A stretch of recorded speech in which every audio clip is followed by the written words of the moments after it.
Manager Scott Survey and General Manager Jerry Dipoto discussed the concept of using a reliever to start games in front of Hernandez, who has struggled in the first inning of starts this season. When the Mariners emerged from their dugout at Safeco Field on Tuesday night, trying beat the Rangers and notch their 10th victory in 11 games, starter Felix Hernandez will jog to the pitcher's mound for the top of the first inning of his start like he's done his entire career. No, there won't be a reliever taking the mound in Hernandez's place while he waits in the bullpen to come into the game in the second or third inning. Wait, what? Yes, it's something that has been discussed, debated and demanded on social media and other outlets following yet another poor first inning from Hernandez in Thursday's 4-3 loss to the A's. The sentiment stems from the recent strategy deployed by the Tampa Bay Rays, who decided to start veteran right-handed reliever Sergio Romo in multiple games this season, including back-to-back games versus the Angels, in an effort to protect their young starting pitchers. MLB Network's Brian Kenny and others have called the practice, using an opener, with the obvious hat tip to the established term, role of the closer. The Rays have also used the term, bullpenning, with Hernandez's documented struggles in the first inning this season, 12.27 ERA, and in recent seasons past. In his starts this season, Hernandez has shown the ability to settle down after the adventuresome first inning and deliver a decent outing after the initial damage. So why not bring him in the second or third inning against the bottom of opponent's batting order? That way, if he does struggle with his command again, he's doing so against lesser hitters. It's an idea that has merit. It's not quite the same logical as to why the Rays are doing that with Romo and now Ryan Stanek to protect young starting pitchers like Ryan Yarbrough, a former Mariners prospect. Tampa has a reliever start the game, work through the top of the order or a desired number of hitters and then brings in the starter. By doing so, the young starter would optimally only have to face the top of the order 2 times and trying to get the 7th inning, thus avoiding facing the top of the order for the dreaded 3rd time, which is a difficult task for most established pitchers and can be brutal for young pitchers. It's just about banking leverage, banking 3rd time through. Rays manager Kevin Cash told Mark Topkin of the Tampa Bay Times. As much as we can put ourselves in a situation to kind of hide a pitcher, avoid him facing too many hitters at one time, we're going to be benefited from it. But there is more to it. The Rays had been carrying a 3- or 4-man starting rotation since the start of the season with Chris Archer, Blake Snell and Jake Faria, who is now injured. They were actually planning on a 4-man rotation and doing a bullpen start as the No. 5 starter, when needed, going into the season. It's a reflection of who we have available, Cash told Topkin in March. We feel like we have a lot of good pitchers and we want to get them all their reps and not limit somebody, not get use out of that guy that gets kind of odd man out by not being in the rotation. The 4-man plan was pared down to a 3-man rotation when Nathan Eovaldi had elbow issues just before the season started. The 3-man rotation lasted for about 3 weeks. And then Chirinos, who is now injured, was added to the rotation. The use of the opener and bullpenning was born out of need and trying to win games given the talent available. The circumstances are a little different for Seattle. The Mariners are dealing with one veteran pitcher who is struggling to locate or command his pitches in the first inning, not a lack of starters on the 25-man or 40-man roster.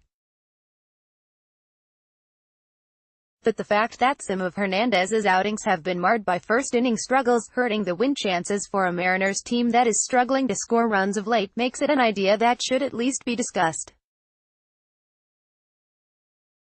So why not ask Mariners manager Scott Survey if he would consider using an opener for Hernandez to offset his first-inning issues? It's all club-specific, Survey said. Some teams are able to handle that better or whatnot.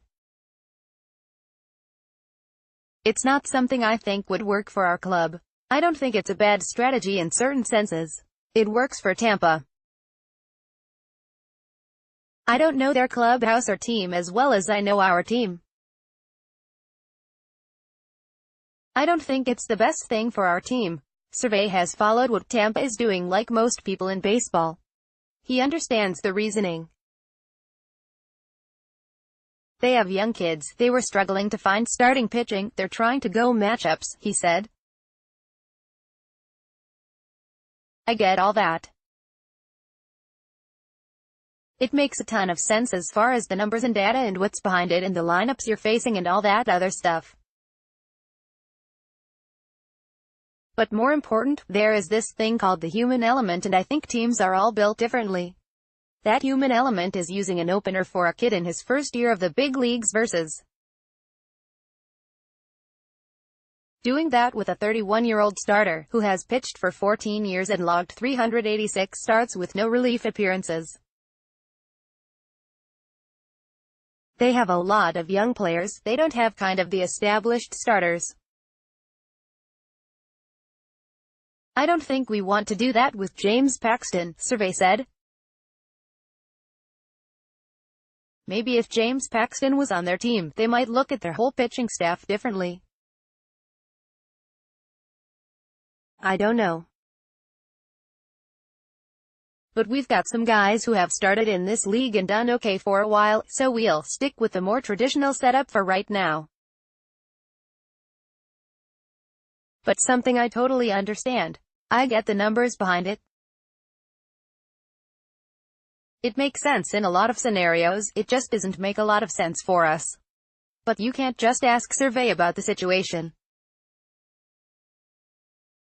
General Manager Jerry Dipoto, who loves to geek out about this kind of baseball strategy, would ultimately have to approve the scenario to change up the rotation with a reliever starting. He'd also have to make sure there were the necessary players to implement the plan. I thought it was fascinating, he said of the Rays' use of an opener. We had thrown the idea around as a what-if type of exercise. But it will remain a what-if type of exercise and not an implemented change. I think you have to have the right setup, Dipoto said. I think you have to have the right culture. More than anything, you have to have the environment of a group of players who understand why you are doing it. You just can't just throw it on the field without previous culturing the team to what may or may not happen. The Rays work in a very creative environment where they are very open and sharing in regards to the communication with their players.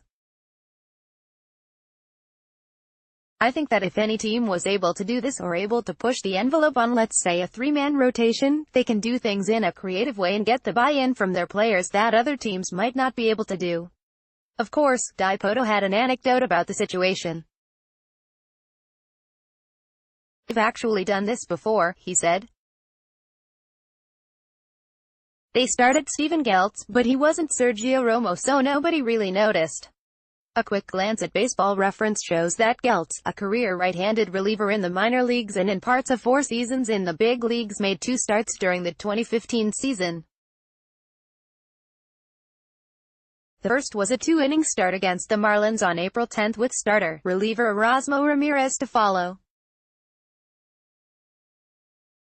And then later in the season, Geltz started for 2 innings and Matt Andriese followed with 2 innings pitched. Dipoto understands why people want to copy the Rays to offset Hernandez's first-inning inconsistency. But he wasn't certain that not starting Hernandez fixes the problem. He also isn't certain that someone like Hernandez can adapt to a scenario that's so unpredictable. And the first inning probably becomes the second inning, Dipoto said. And there's only so much you can do. And it's the timing. It almost always has to be a veteran reliever who starts the game and then a younger starter who comes in because the timing is not simple. You don't know if you are going to get 18 pitches in the bullpen warming up or 38. and the starters are wired to a pre-game routine that can't be easily replicated if you aren't going to get out there and start pitching until the game is an inning old. He admitted the Mariners' bullpen doesn't really possess a reliever like Romo to do that. Right-hander Nick Vincent, who is now on the disabled list, was deemed as a logical candidate by many. But even when healthy, Vincent doesn't quite have the bounce-back durability that Romo possesses to be available the day after pitching a multi-inning outing. Romo started back-to-back teams versus the Angels and 2 out of 3 games versus the Orioles. "You have to have the personnel," Dipoto said. So what's next for Hernandez? Well, he went to Mel Stottlemyre to discuss possibly changing up his pre-game routine in hope of having better command in the first inning. "Hopefully it helps," Survey said. "And if it doesn't, then the Mariners and Hernandez will have to readjust again. But an opener, or bullpenning, don't seem to be a possibility for now."